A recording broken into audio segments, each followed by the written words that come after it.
everybody. This is Stu Smith with another tactical fitness report. And this one is more of an announcement and an explanation than it is two people talking about a particular topic. But Tactical Fitness Report was created a couple of years ago. And for the last 20 plus years, I have been creating workouts that fit into a system that I call Seasonal Tactical Fitness Periodization. And all that really means is that each season of the year, 4 seasons, 4 13-week cycles, there's a different element of fitness that you are focusing on that will be part of a bigger foundational piece of work for you to be a better tactical athlete. And what that means is you're going to be good at strength and power, speed and agility, muscle stamina and endurance, aerobic and anaerobic capacity, flexibility, mobility, grip.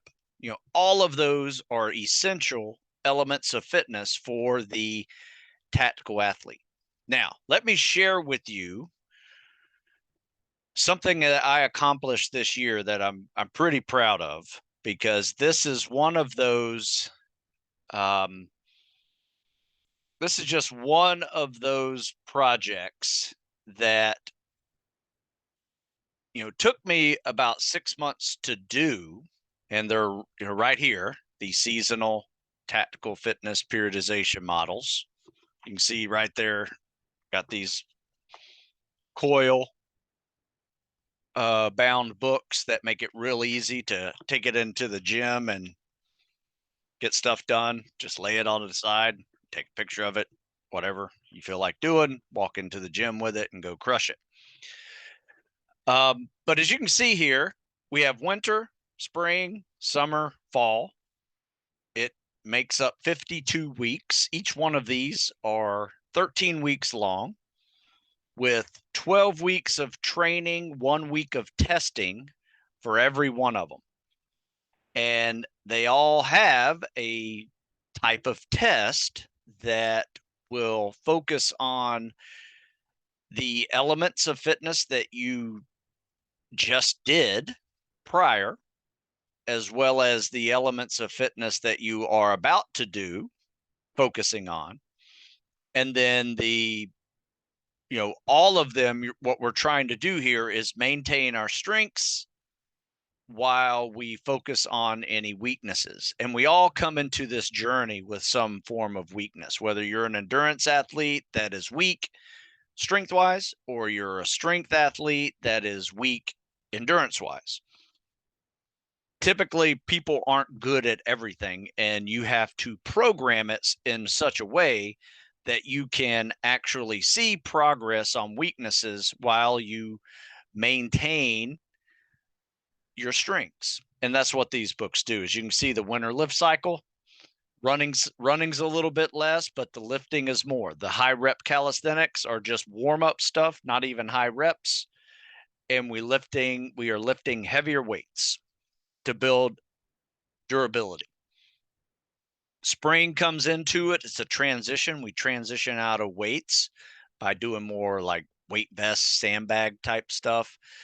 And we progress pretty logically with running and volume of calisthenics. So we're working on muscle stamina and endurance during this phase while we're still transitioning out of weight. So we haven't quite dropped the weights in the spring. We're just slowly reducing them. Then summer, one of my favorite seasons, is just one, it's great weather, the days are longer, and we're crushing calisthenics and cardio. But every 4th week, we do a strength week to maintain some of those strength gains that we had in the winter. And then fall is very similar to the spring, just kind of in reverse, where we are starting to reduce the running from our peak that we made in the summer, and we're reducing the reps by adding weight vests, sandbags, starting to add some actual barbells and dumbbells, kettlebells into that as we prepare for the fall. We just got out of the fall cycle about mid-December, late December, and we are now in our first week of the winter lift cycle. That's what we're in.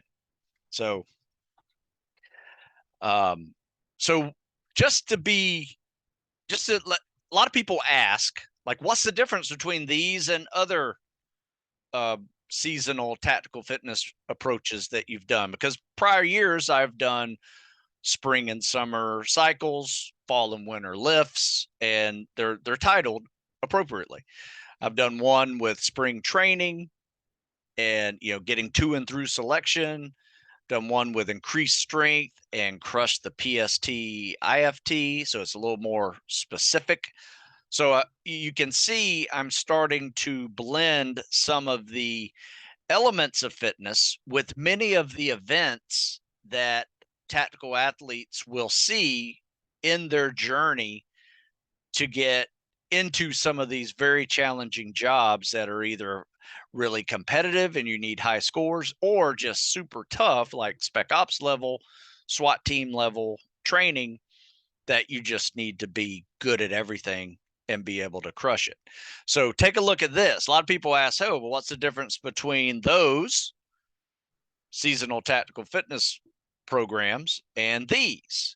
Well, these are specifically designed to address two things. Remember, tactical fitness is getting to the training and getting through the training. So that means you have to crush a very competitive fitness test to get accepted into the training, and then you have to have significant amount of durability and must work capacity to handle the training to get through it. Because you want to do it to meet the standard, you want to be prepared enough to where something new is not going to injure you. So that's where I made this Venn diagram to kind of explain everything of what the active duty operator as well as the candidate is trying to build up to. So as you can see here, durability is a component of strength, power, speed, and agility. That's where load bearing comes in. Lifting weights can help you prepare your foundational level strength to be able to handle logs and boats and rucks and fireman carries and just equipment carries, things like that. That is a component of strength, power, speed, and agility. That is what durability is.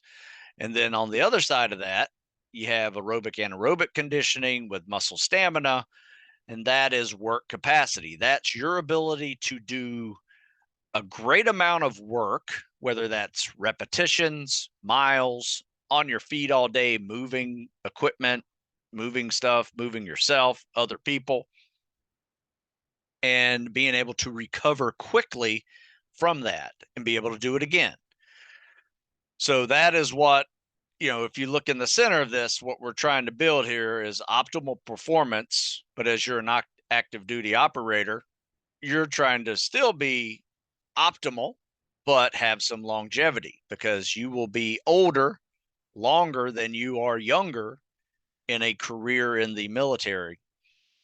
And you being able to understand what longevity is now can help you have a much better time moving and do an operational type training and actual ops in your 30s and 40s and beyond. So, and that is the mastery of recovery. So the unique thing about optimal performance and longevity is both of them are the mastery of recovery. And if you look down at the bottom right-hand corner of this Venn diagram, it's all about stress mitigation, physical, mental, emotional, and you get that through sleep, aka recovery, smart training, programming, nutrition, mobility, flexibility. All of those will make you and help you be a better tactical athlete and mitigate stress better, because that's the goal. And then stability, that's another side of it. That is when you are put into training And now there's not enough time to get in better shape. There's not enough time to get faster, not enough time to get stronger. You just have to get tougher and figure it out. That means your mindset has to be right. Your ability to learn a new skill and apply that directly with the stress of instructors, making you reach a certain standard that is normally quite high, uh, and your just ability to think and relax and go through these type of problems. So in the big picture, what the tactical athlete is, that Venn diagram is covering it. So I highly recommend taking a look at this and asking yourself, is your programming addressing all of this? Most people's are not. I have been working on this type of system here that addresses this, and this is one of the best ways to do it with seasonal approach. And it actually has a tactical advantage to it as well, because if you notice the fall and the winter, you're dropping some of the impact cardio, which is good for the joints. And you're adding in weight training, which in combination, you will probably put on some weight during this cycle, which guess what? It's cold in the winter. And you'll be glad when you're doing dives or rucking in the cold or living outside that you have a little extra mass in the winter. And then in the spring and summer, you can rip it back up, go crush stuff, right? So, and there's no real reason why you have to do these in the spring, summer, fall, or winter. It really depends on where your strengths and weaknesses are. So, for instance, when we have guys training with us that are in the winter, and let's say they are football players, former football players, D1 athletes, 250 pounds big. Last thing I'm going to have them do is even touch a weight. They are going to be doing more cardio, and we'll probably start it off with non-impact cardio. While other guys are lifting, they are doing elliptical bikes and swimming. Probably mix in some calisthenics and throw in some weights in there, but nothing crazy. Maybe if we're doing 5 sets, I may have them just do a couple, followed by some calisthenics, because we're really working on muscle stamina than we are strength. They're going to come into this game with plenty of strength. Where I will have the guys lifting a lot will be the cross country guys, the swimmers, those type of athletes that are just weak, can run or swim forever and crush us in any of those events, but they need to get and build some durability, just like the football player needs to build some work capacity. So that is the difference between these programs. As you can see, in fact, I'll share one more screen with you. You can see, shoot, I don't have it up here. Let's see, here we go. So this is my website, stewsmithfitness.com. And there's multiple options here. These are just my most popular programs up here at the top. They tend to get ranked. I got it set up where the best sellers get ranked first. So you can see, being a former SEAL, former Navy SEAL is not the #1 seller. It's actually, some reason it's not quite functioning the way it's supposed to. This FBI workout is perennially my best seller, but this has been a really popular one as of the last few months. Air Force one. But anyway, this is my website. This is the main page. If you go to the seasonal periodization programs, you can read a little more about periodization and what that means. It's basically just a fitness budget. Right here, what's seasonal tactical fitness periodization? Read about that. It's my 25 years of work on figuring out a system that allows you to address all strengths and weaknesses, all elements of fitness that build a solid tactical athlete. And we're focusing on getting through, and being an active duty operator. That's phase 1, 2, and 3 of tactical fitness. And as you can see, these are the most recent programs I created. fall, winter, spring, summer. This is a prior year's version of fall and winter. So when people ask what's the difference between these and these programs, well, fall and winter and spring and summer of the last was about 2 years ago. Just similar workouts to what we did, just different variety of exercises, different variety of movements, maybe even some different equipment altogether. And then we got tactical fitness for the athlete over 40. That has been a great one. I realized that since I've been in this business now for almost 24 years now, many of the people who started with me and have since moved on, still active or retired, and now they're dealing with the same things I am with being in my 50s, post athletic career, post spec ops career, and now I'm trying to just maintain a level of fitness that keeps me as an asset in certain situations, but also just healthy and able to move without pain. These are also just like spring, summer calisthenics and cardio. This is a beginner, intermediate, advanced one. Weight vest workout, a little more intermediate level, kind of a fall, winter cycle. This is a really good, this is a really good winter cycle where I first created the block periodization model. So some of these don't have block periodization in it, like this one. This one does. So all that means is 3 weeks of strength training followed by 1 week of calisthenics and cardio for a 16-week cycle. And then this one is just the opposite. It's 3 weeks of calisthenics and cardio and 1 week of strength training.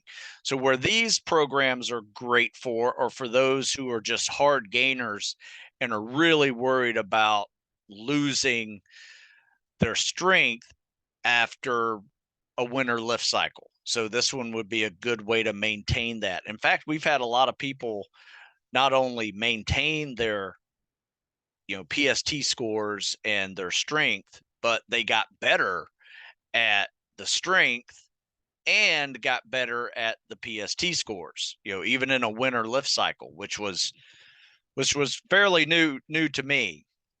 Usually we just kind of maintain.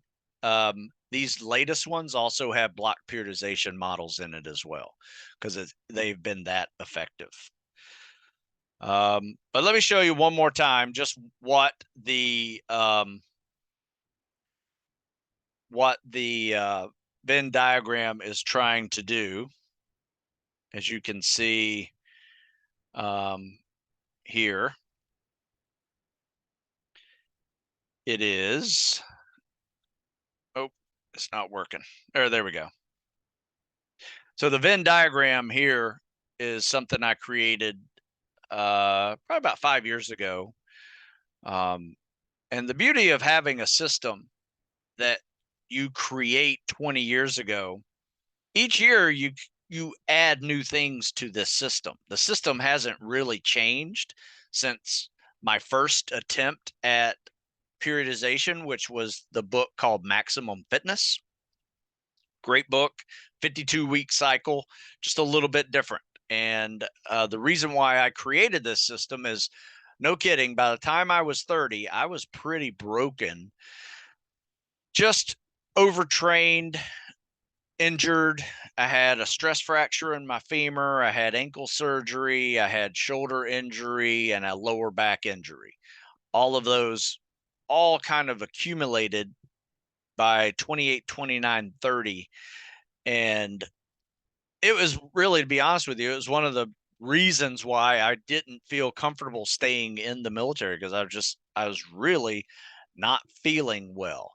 So I changed up everything that I was doing, went back to the basics, and just got in the weight room and did a basic bodybuilding style workout program. No running, just rebuilt my, felt like I rebuilt my joints. I gave my joints a break from running 40, 50 miles a week. I did more swimming and biking. And I came out of that realizing I needed to create a better system versus just flatlining at a high level 9, 10 year round and everything. I needed to make a bell curve of running. That helped me for the last 20 plus years not to get running injuries. And pretty much the only running injuries I've ever had now since 30 was just being stupid and running too fast, pulling a hamstring or tweaking a groin muscle or something. But yeah, these have been very helpful, these systems in addressing all of these components. I call these the elements of fitness, and I call these the events of your future fitness challenges. So think of it as we're doing elements of fitness here to prepare the body for all challenges.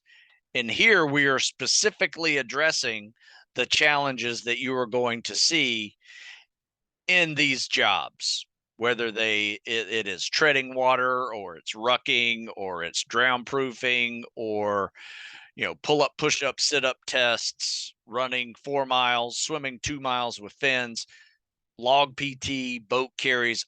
All of these are addressed in some way in these events. In fact, I've even used some of those events and placed them in here because these are really more of an advanced level spec ops fitness type program, where you'll see workouts like the Sam Baby Devil Murph, which if you can Google that term, I'll put a link to it in the description of this video.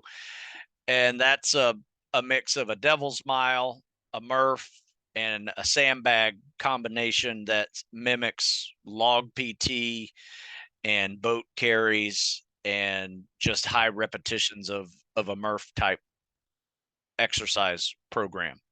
So it's a lot of fun. And it's in there multiple times in some of the summer training programs. But I will tell you this, these workouts have been a lot of fun for me. These are actually my workouts that I do with my local guys here that are preparing for various jobs. We have police officers training for SWAT team. We have just civilians preparing for spec ops jobs. We have active duty guys trying to go to spec ops jobs, whether that is Army, Navy, Air Force, Marines. We got all types. So we train people for free here in Maryland. If you're interested, check out heroesoftomorrow.org, and you will see our schedule. It's free, no joke. There's no catches to that. You just show up at 6 a.m. I'm here to train people, and it's a fun. They're basically my workouts that I invite people to join. So with that, you guys check out StuSmithFitness.com. Email me, stu@StuSmith.com. If you have any questions about the programming, if you get a program and you don't understand what workouts are, just email me. Send me a picture of it or explain it to me, and I will explain it to you one-on-one. So that's some of the customer service that you get when you ask questions. Happy to assist. I am honored to be a part of people's journey as they prepare to serve and continue to serve. And that is what I do. So until next time, this is Stu Smith. We'll see you later.